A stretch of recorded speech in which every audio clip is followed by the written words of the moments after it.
ATC to ATU. In our today's lecture, we are going to start our unit number 3rd in paper first, that is taxation of partnership firm. Here introduction. Indian Partnership Act 1932 Section 4 defines partnership as relationship between persons who have agreed to share the profits of a business carried on by all or any of them acting for all. Persons who have entered into partnership with one another are individually called partners and collectively called a firm under Section 2, subsection 23 of Indian Income Tax Act 1961. Firm, partner and partnership have the meaning respectively assigned to them in the Indian Partnership Act 1932, but the expression of partner shall also include any minor person who has been admitted to the benefit of partnership. In case a minor is to be admitted to the benefit of the partnership, in case of minor is to be admitted to the benefits of the partnership, there must be at least two adults to form a legal partnership. An individual or a company or a trust can become a partner by HUF, or firm cannot becomes a partner in firm. Okay, so partnership firm or partnership means, according to the Indian Partnership Act 1931 Section 4 defines partnership means a relationship between persons who agree to share their profits of the business carried by one for all or acting for all. Okay, one acting for all is called partnership firm. Persons who have entered into partnership with one another are individually called partners. It means in a partnership firm, the partners is more than one, and it is called partners and collectively called partnership firm. Under Section 2, subsection 23 of the Indian Income Tax Act 1961. The firm, partner and partnership have the meaning respectively assigned to them in the Indian Partnership Act 1932. Okay, and in partnership firm, the minor partner is also admitted for the benefit of the partnership firm, but at least two partners have adult in forming the legal partnership firm. Okay, legally forming the partnership firm, at least two partners have been adult for forming a partnership firm.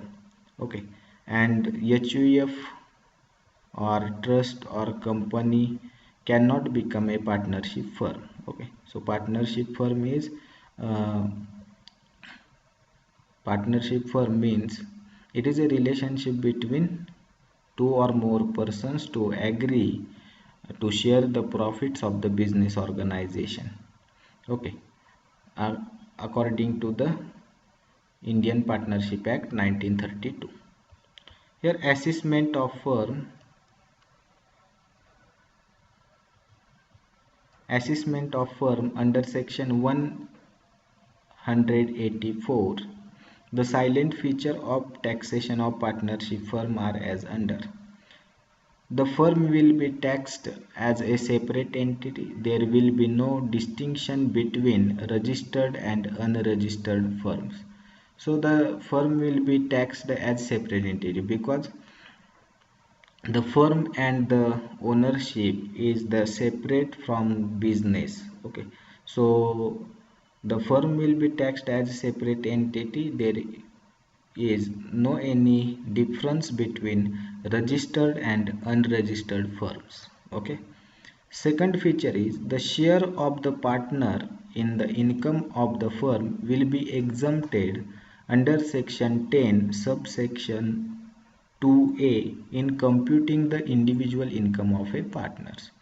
It means the share of the partners in the profit of the firm can be exempted under section 10 subsection 2a in computing the total or individual income of partners, because the firm will pay a tax on its profit, so that the partner cannot pay again or double tax, so that the partner's income will be exempted under section 10 subsection 2a. Here, third feature, that is remuneration to partners in the form of salary, bonus and commission, or by whatever name called, will be allowed as a deduction in computing the income of firm, subject to certain restrictions.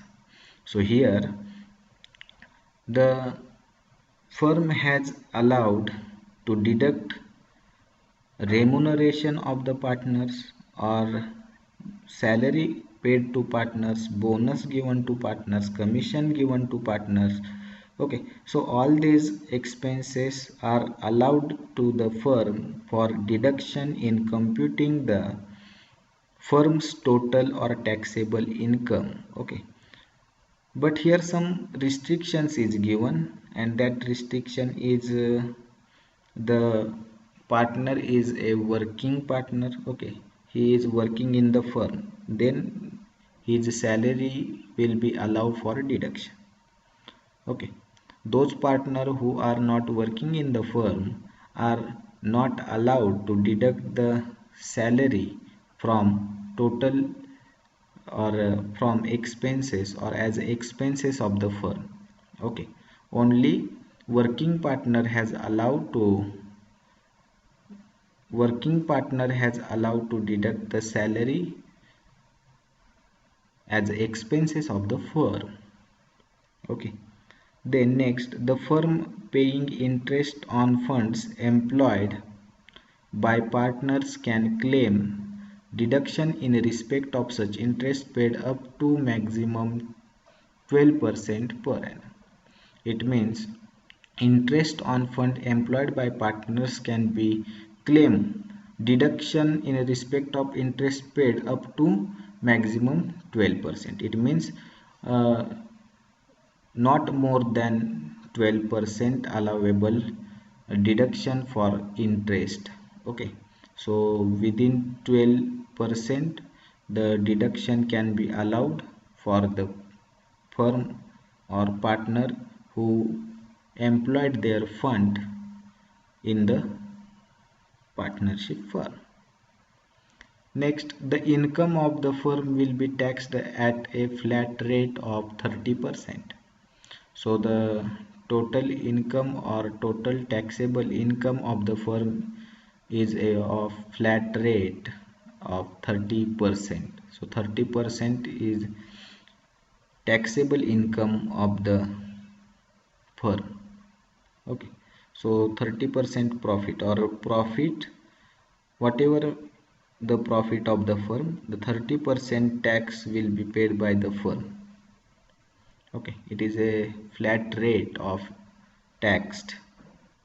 Yep, the partnership firm will be assessed in two ways, that is partnership firm assessed as such PFAS, partnership firm assessment, and second one is partnership firm not complying with the provision of 184 or contravening these provisions. It means partnership firm will not comply with the provisions of section 184 or contravening these provisions. Okay, so there's two types to compute the taxable income of the partnership firm.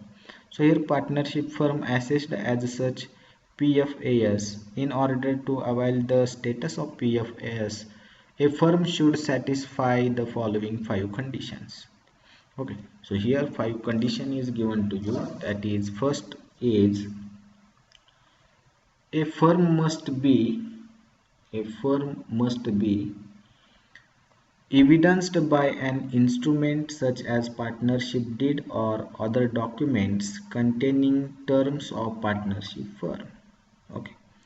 Then the firm will compute his taxable income under PFAS method.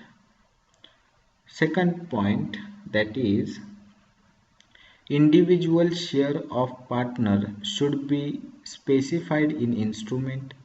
So the individual share of the partner should be specified in instrument or in agreement. Okay.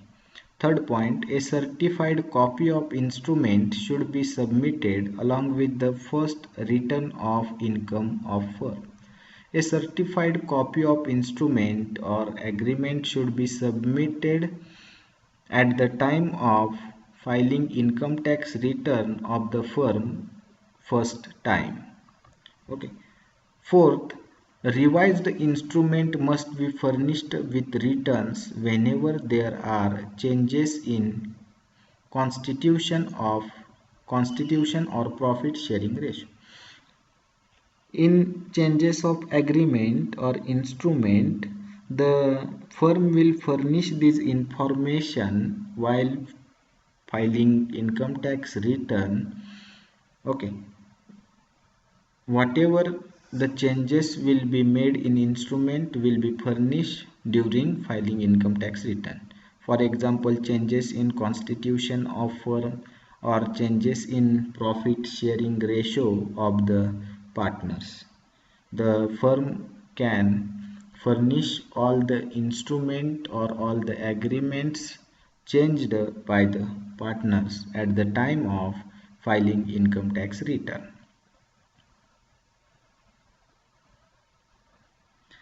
Then fifth, there should not be any failure as mentioned in section 144, which are: first, a failure of firm to submit its return of income even after receiving notice.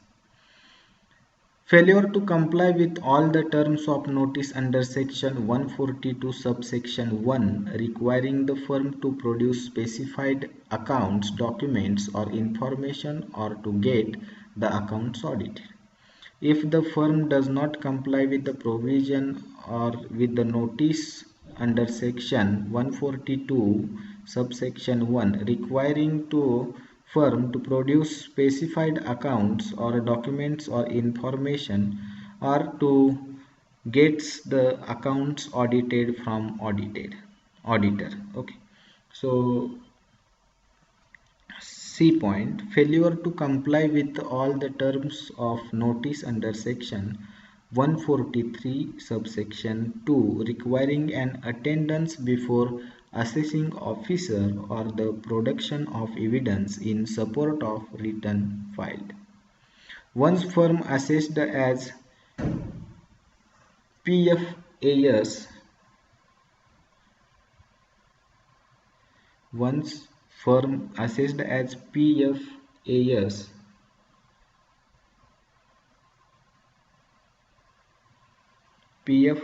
by fulfilling the aforesaid conditions, it will be assessed as PFAS for every subsequent year. Okay, so the firm will satisfy all the conditions which is discussed in above, will compute his total income under PFAS for every subsequent or every assessment year. Okay.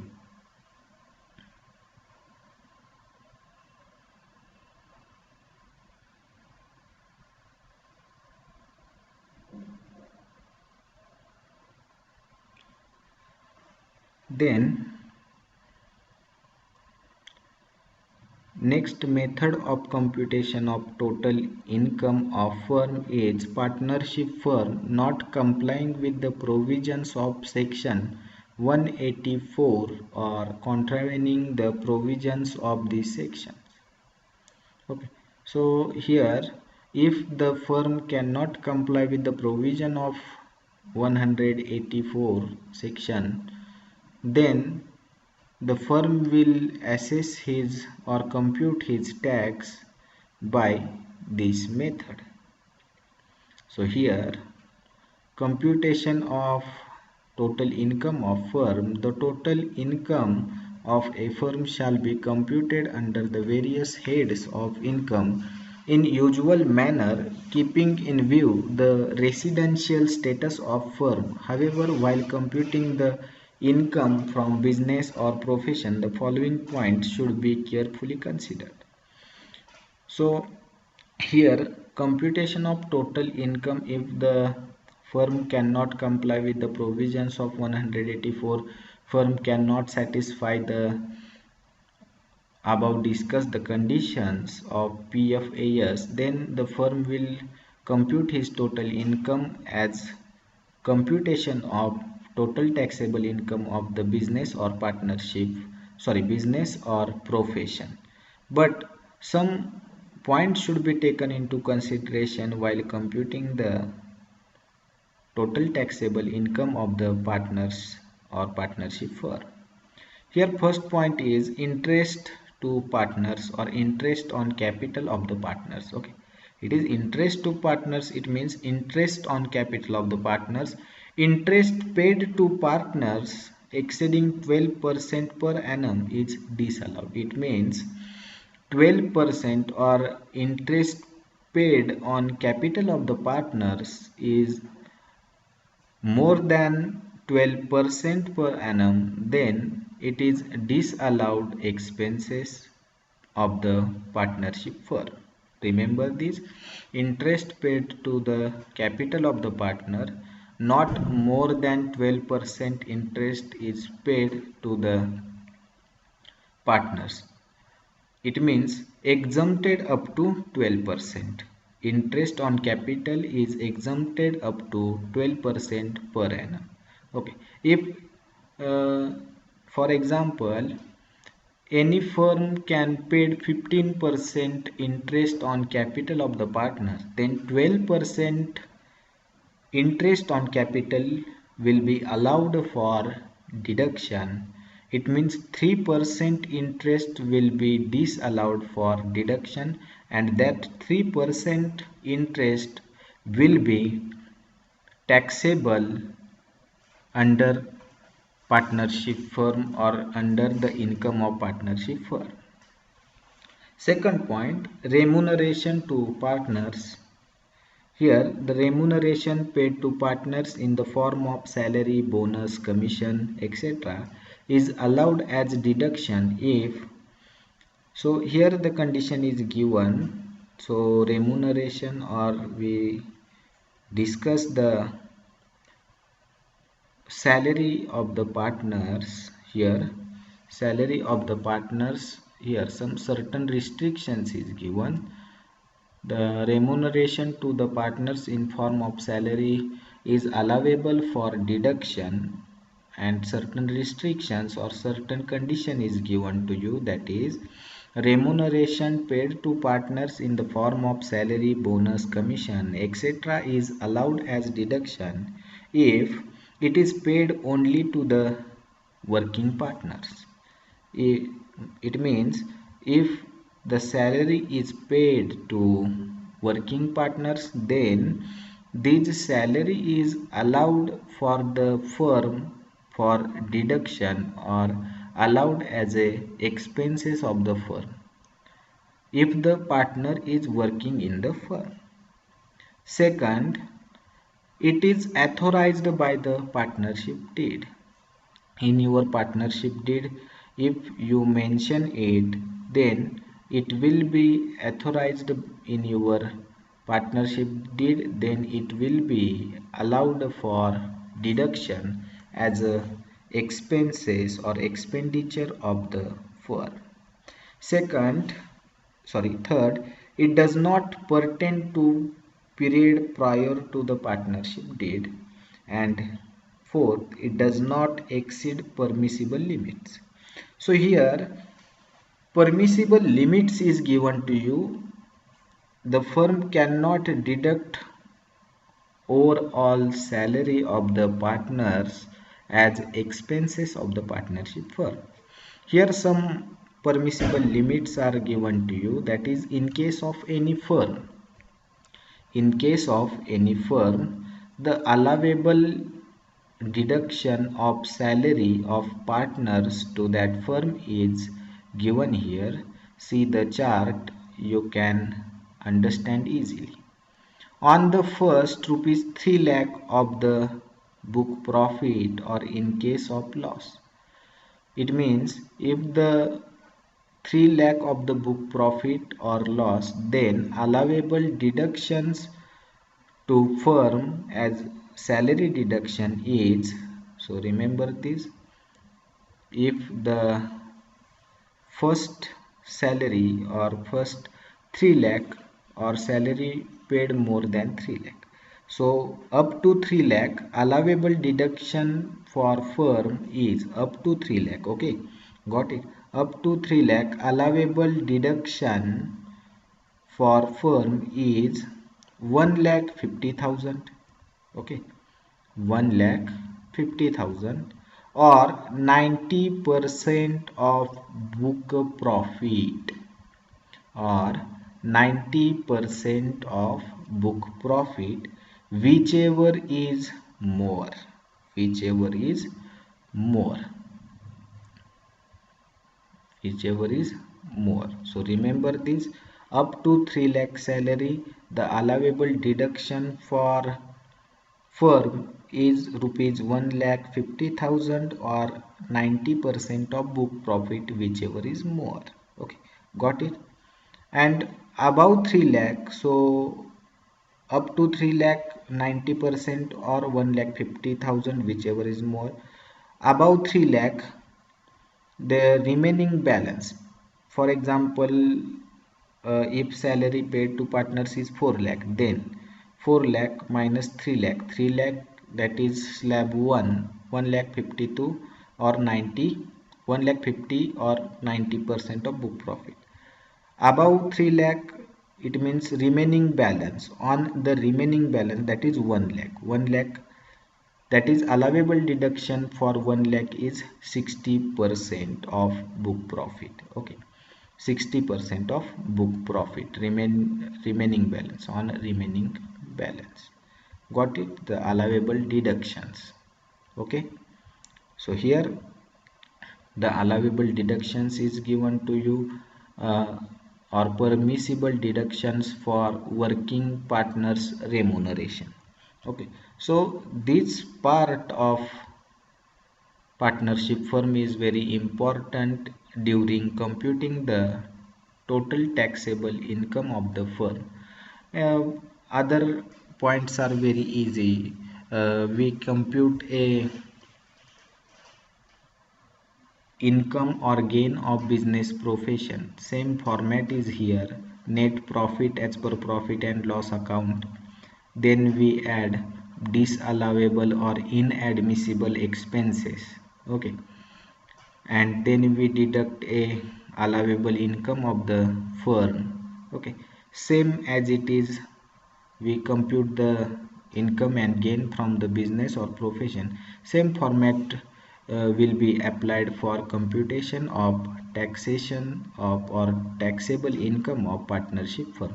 But in computing the taxable income of partnership firm, the remuneration of partners is very important part while computing the income of the partnership firm.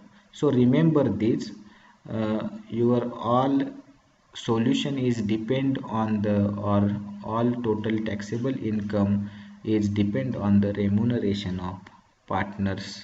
Okay, so first of all we add the remuneration of partners in inadmissible expenses. Okay, then we get a deduction of that expenses in allowable expenses, and according to these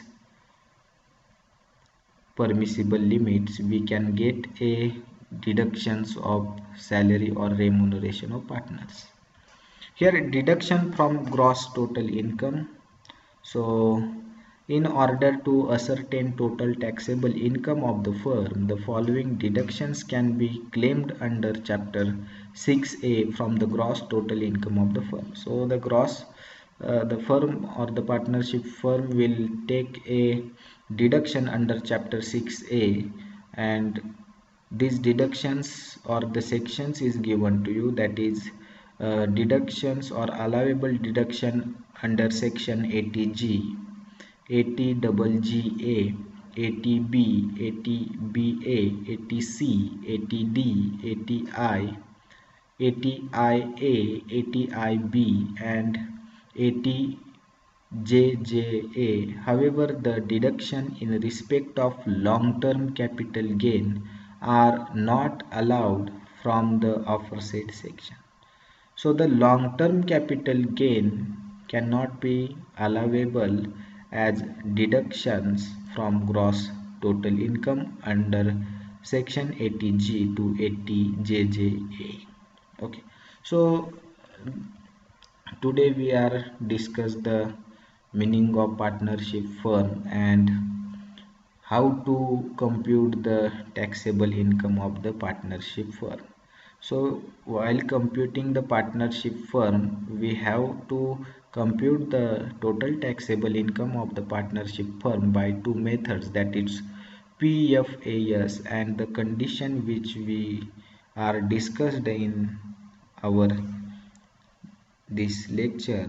Okay, so five condition is given to you, and if this five condition is not fulfilled by the firm, then the firm will compute the total taxable income of the firm by using the format or by using the method or by using the format of business or profession, or computation of income or gain from business or profession.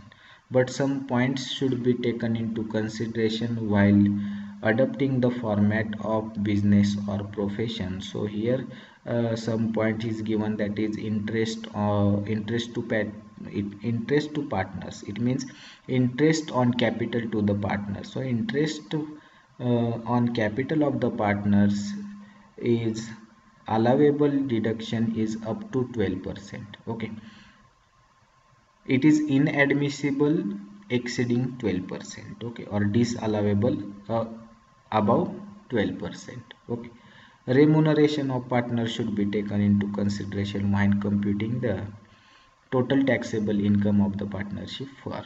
Okay, as well as we also remember this, the partner or remuneration of partner is allowable if the partner is working in the partnership firm, and allowed if it is authorized in the partnership deed, and the allowable or permissible limit is given to you.